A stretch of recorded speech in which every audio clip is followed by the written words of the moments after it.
Dahil Sunday ngayon, good news muna tayo.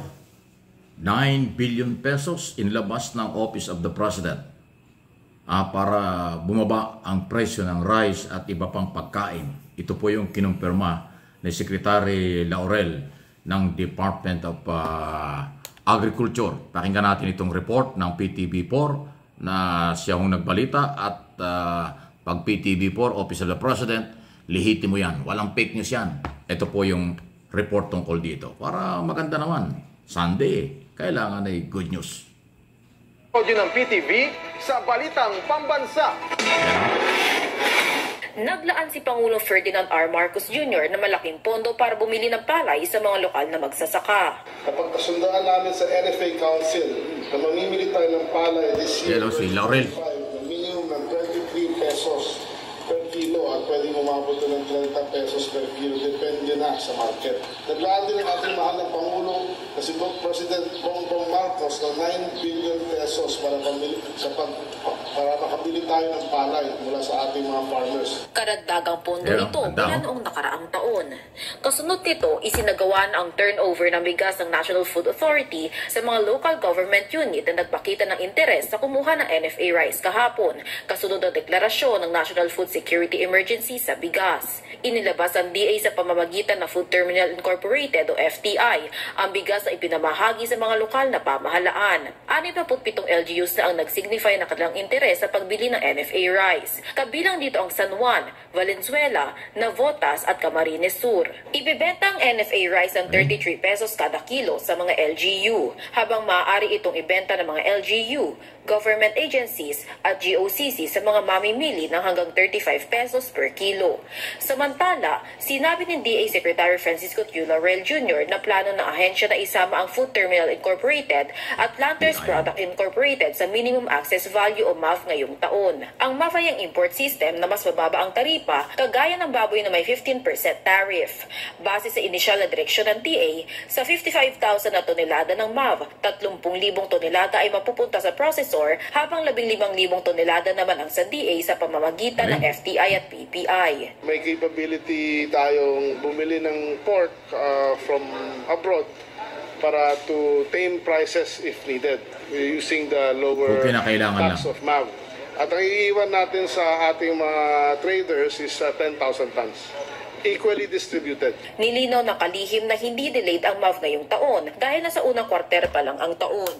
Target na ahensya na ilabas ang final allocation nito bago matapos ang Pebrero. Mula sa People's Television Network. Galing sa People's Television Network, PTV4, Office of the President. 9 billion, additional lang pala yun. Iba pa yung dating budget. Talagang ang budget ng Department of Agriculture, malaking bahagi dyan ay para nga sa Food Security Program ni Pangulong Marcos na from day one, ayan ang itinutulak. Hindi lang ho talaga maibaba ng biglaan kasi alam nyo yung presyo, business yan eh.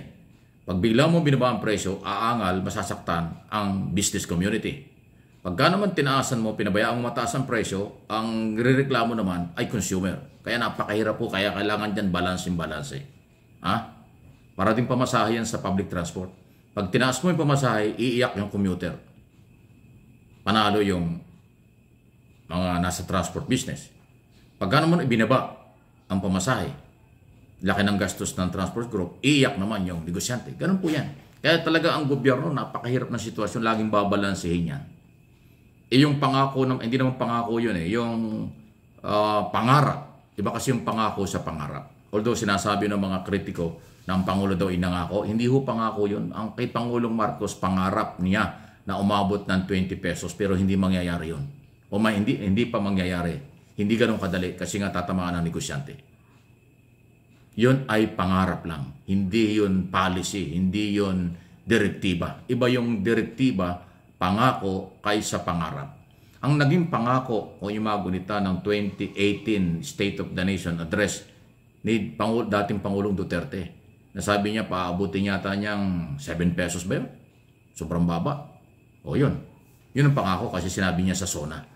Itong ating Pangulo, ang sinabi niya, kung SONA man yan o sa SONA niya sinabi, ang sabi niya, pangarap natin bumaba. Hindi niya sinabing pangako ibababa. Magkaiba yun. Tagalog na Tagalog pag hindi naiintindihan. Pero ang interpretation ng mga kritiko, pangako. Ay iba nga yung pangako. Pangako sa'yo, iba yun. Kaysa sa pangarap ko. Ayan. Pag pangako sa'yo. Pangarap ko. O yan, pangarap nating lahat. Ayan, magkaiba yun. Kayo talaga, Anyway, so any comment, reaction sa ating mga topic na ito, ay malaya po kayo. Maging professional sa pagbibigay ng comments o reaction dahil ang inyong mga comment po ay nababasa ng gobyerno, ng Office of the President, nababasa ng mga Pilipino, kaya dapat karespeto. Okay, sunod na ating pag-usapan, eto na. Ginagalit nyo kasi, ayan, nagsasalita tuloy ng totoo. Sabi po ni Commodore J. Tariela, spokesperson sa West Philippine Sea ng Philippine Coast Guard. Ang lumalabas ngayon ay hindi naman daw bago kumpara sa nakaraang gobyerno doon sa West Philippine Sea at ginagawa ng Chinese government at ng Chinese authority. Ang malaki daw pagkakaiba, ngayon ang lahat ng nangyayari sa West Philippine Sea lumalabas sa media, lumalabas sa social media, pinag-uusapan ng Pilipinas, ng buong Pilipinas at inaaksyonan at pinag-uusapan ng gobyerno. Noon daw pong nakaraan, eto na naman tayo, nakaraang gobyerno, ay sino ba yon? Dating Pangulong Duterte. Ang kaibahan, hindi daw ho tinatalakay. Para ang dating nga ng paliwanag ni Tariela sa aking interpretation, parang itinatago Parang ang labas ng kanyang paliwanag, noong panahon ng Duterte administration, itinatago, hindi pinag-uusapan ang mga panghaharas ng Chinese authorities sa mga fishermen at mga otoridad sa West Philippine Sea. Dahil alam naman natin, malapit ang dating administrasyon sa China. So marami palang nangyayari noon, hindi natin alam.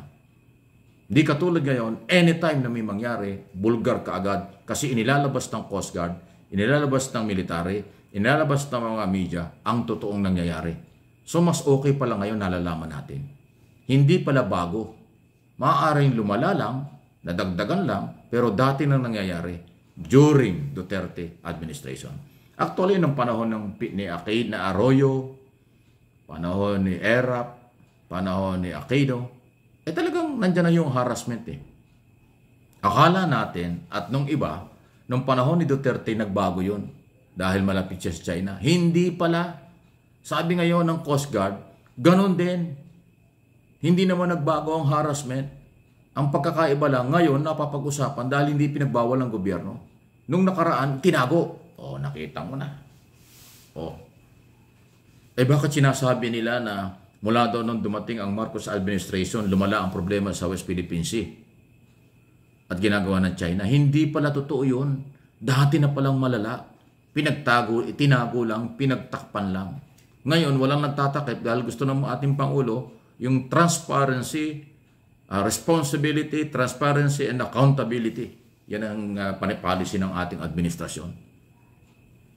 Yan ang malinaw. Hanapin nyo si Commodore Tariela. Yan po ang pinanggalingan ng balitang yan. At sa aking opinion at analysis, ganun ang gusto niyong palabasin. Ganun ang sitwasyon. Na hindi ito bago. Patuloy tayong hinaharas, patuloy tayong inaagawan, patuloy tayong minamaliit ng China. Noon hanggang ngayon, hindi totoo na walang nangyaring ganyan during Duterte administration. Naloko na. Any comment, reaction, malaya po kayo. Sabi ko naman sa inyo hindi naman tayo nagyayabang. Huwag kayong mawawala dito sa aking mga channel. Manatili kayong aking subscribers, followers at viewers. At gagawin ko ang lahat sa abot ng ating kakayanan ng pagbibigay ng opinion, analysis. Kasi itong aking mga channel ay karamihan dito opinions, base, may detalye, mayroong pinanghuhugutan, base sa mga balita nangyayari sa loob at labas ng ating gobyerno. Please like and share.